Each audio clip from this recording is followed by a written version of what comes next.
Mabena Petrol Station iliyopo Chimbuye ya kwanza barabara ya Tunduma Mbeya inawakaribisha wateja wake wote wenye vyombo vya moto kupata nishati safi ya mafuta.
Katika mji wetu wa Tunduma, mji ambao uko mpakani kabisa mwa nchi yetu na nchi ya jirani ya Zambia, na mji huu ni mji ambao uko busy shughuli mbalimbali za kibiashara, za kiuchumi na shughuli nyingine. Na kama tunafahamu leo tarehe 7 mwezi wa 7 ni sikukuu ya Sabasaba, ni siku ya mapumziko, lakini kulikuwa na maneno kwamba leo kungekuwa na maandamano au vurugu katika miji yetu. Nichukue nafasi hii kwanza kuwashukuru wananchi wa mkoa wetu wa Songwe na hasa mji wetu wa Tunduma na miji mingine. Tunazo wilaya 4: Songwe, Ileje, Mbozi pamoja na hii Momba. Hali ni shwari kabisa tangu jana mpaka leo, na hata siku za nyuma ambapo tulikuwa tukifanya doria zetu bado mji ni salama kabisa. Kwa hiyo wananchi ambao walikuwa na mashaka ni wahakikishie kwamba usalama mkoa wetu ni salama kabisa. Na mpaka wetu ni mkubwa huo, tunajua kwamba tuna mpaka mkubwa ambao takribani nchi 8 zinapita katika mpaka ule. Unafanya kazi kama kawaida, magari makubwa ya mizigo kutoka Dar es Salaam na maeneo mengine yanapita kwenye mpaka ule kama kawaida. Shughuli za kibiashara, kijamii, maduka yamefunguliwa, madereva bodaboda kama mnavyoona, madereva wa daladala, pikipiki wote wako barabarani. Hali ni shwari kabisa, na sisi kama jeshi la polisi tukishirikiana na vyombo vingine tumeendelea kuimarisha ulinzi. Kwa hiyo wananchi wasiwe na wasiwasi, watumie nafasi hii, siku yao hii nzuri ya sikukuu ya Sabasaba, kufanya shughuli zao, wanaopata kupumzika wapumzike. Na hapa nilipo kama mnavyoona, ukiangalia upande wa pili ni nchi ya jirani, nyumba unavyoziona upande wa pili pale ni nchi ya jirani, nao wamefungua maduka yao na mambo yanaendelea kama kawaida. Kwa hiyo wanafunzi, mnatoa shaka, amini ndugu zangu wananchi, mnatoa mashaka.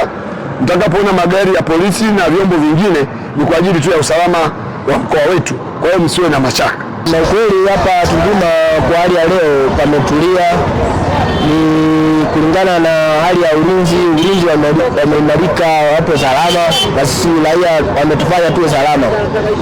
Ni kama jana niliangalia wanajeshi pamoja na polisi wakiwa wanazunguka ili kuimarisha amani, na wametusisitiza tuwe na amani zaidi hapa Tunduma, na kusema kweli pametulia, hapana changamoto yoyote ya hali ya vurugu wala nini. Majina naitwa Yusta Mampamba, niko hapa soko kuu Tunduma, naendelea kufanya biashara hata kama watu hawapo, wameogopa, lakini kuko vizuri, kuna amani tu, na ambao hawapo huko nje wajaje tu, maana kuko shwari. Japo kwa maduka mengine bado hawajafungua, watu wanaogopa, ila wenyewe tuko huko sokoni tunauza. Sisi hapa ni muuzaji wa nyanya, tunajumlisha Wazambia wanaendelea wanakuja tunauza. Kwa majina naitwa Ana Stefani Mwashiuya. Mimi ni mfanyabiashara soko kuu, nauza viungo. Kwa masuala ya leo tunamshukuru Mwenyezi Mungu. Soko linaendelea vizuri, wamama tunaendelea bado kuuzauza, japokuwa watu watutishia kwamba kuna maandamano, kuna nini. Lakini tunamshukuru Mungu, leo tumeamka kupo salama, tunaendelea na biashara. Kama hivi mnavyotuona, tunaendelea na biashara. Tunashukuru serikali yetu iendelee kutulinda, tuendelee na biashara. Maana tukikaa manyumbani, tutaua watoto. Mabena Petrol Station iliyopo Chimbuye ya kwanza, barabara ya Tunduma Mbeya, inawakaribisha wateja wake wote wenye vyombo vya moto kupata nishati safi ya mafuta yenye viwango bora na ujazo sahihi kwa matumizi ya chombo chako. Tunatoa huduma masaa 24. Tunapatikana Chimbuye ya kwanza ukitoka Tunduma na Chimbuye ya pili ukitoka Mbeya. Pia tunawakaribisha kwenye vituo vyetu vilivyopo Njombe mjini, Makambako mjini, Songea mjini, Masasi, Nyamwage na Kibaha Miembe Saba. Ili kupata maelezo tupigie simu namba 0796 332 522 na 0747 630 476. Mabena Petrol Station, tunajali chombo chako. Nyote mnakaribishwa. Ya maji na chini benzi aji na chiku wake akumbeji niji chipolo polo